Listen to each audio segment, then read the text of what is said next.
सो यहाँ पर देखो क्या दिया, express the following percentage as ratio in reduce form. Percentage को रेशियो में कन्वर्ट करना है। क्या दिया है परसेंटेज आपका 6.25%। सबसे पहला काम आपको करना है परसेंटेज को हटा देना है, परसेंटेज की साइन हटाना है। और परसेंटेज की साइन हटेंगी तो नीचे डिवाइड करना पड़ेगा आपको 100 से। ये हटाने के लिए नीचे 100 लाना ज़रूरी है। समझ में आया यहाँ तक? ठीक है। अब आप देखो आपके पास आ गया 6.25/100। पॉइंट दिया हुआ है। पॉइंट के बाद कितना डिजिट है? 1 2 2 नंबर है। पॉइंट के बाद कितना है? 2 नंबर है। तो पॉइंट हटा देना है आपको। इसको ऐसे लिखना है 625। ये 100 इसको ऐसे एज इट इज़ लिखना है, ये वाला 100। हाँ।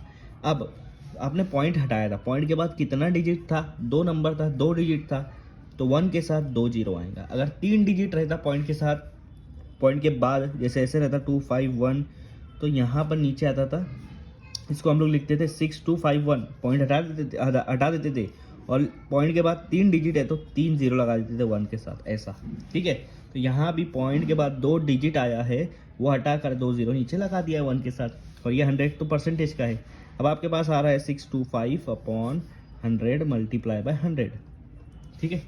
मुझे एक बात बताओ 625 क्या होता है? अगर आपको नहीं समझ रहा तो आप रेशो से फैक्टर निकाल लो। लेकिन एक चीज़ भी बताऊंगा आपको, स्क्वायर पता होना चाहिए। तो 625 किसका स्क्वायर है? 25 का। तो मैं इसको 25 मल्टीप्लाई बाय 25 लिख सकता हूँ। 25 का स्क्वायर मतलब 25 मल्टीप्लाई बाय 25 कितना आता है? 625 आता है। और नीचे कितना है? 100 मल्टीप्लाई बाय 100। आया समझ में? अब अगर और नहीं समझ रहे, 25 किसका स्क्वायर है? 25 स्क्वायर है 5 का। 5 5 ज़ा 25। तो 25 लिखो या 5 5 ज़ा लिखो, एक ही होता है। ये 25 वापस आया, इसको वापस 5 × 5 लिख सकते हो आप। ये आपका आ गया 5 5 5 5 625 ही आता है। नीचे 100 है, 100 को आप लिख सकते हो 10 × 10। ये वाले 100 को भी लिख सकते हो आप 10 × 10। तो आया समझ में आपके? ये समझ में आया? 4 5 है और 4 10 है। अब आप बोलो एक 5 5 1 ज़ा 5 2 ज़ा, ये भी 5 1 ज़ा 5 2 ज़ा, ये भी सेम, ये भी सेम। तो ऊपर 1 multiply by 1 multiply by 1 multiply by 1। 1 को 1000 बार भी मल्टीप्लाई करेंगे 1 से तो 1 ही आंसर आएगा। नीचे 2 2 ज़ा 4 4 2 ज़ा 8 8 2 ज़ा 16। तो आपका आंसर क्या है? 1/16। तो ये आपका आंसर आ रहा है 1/16।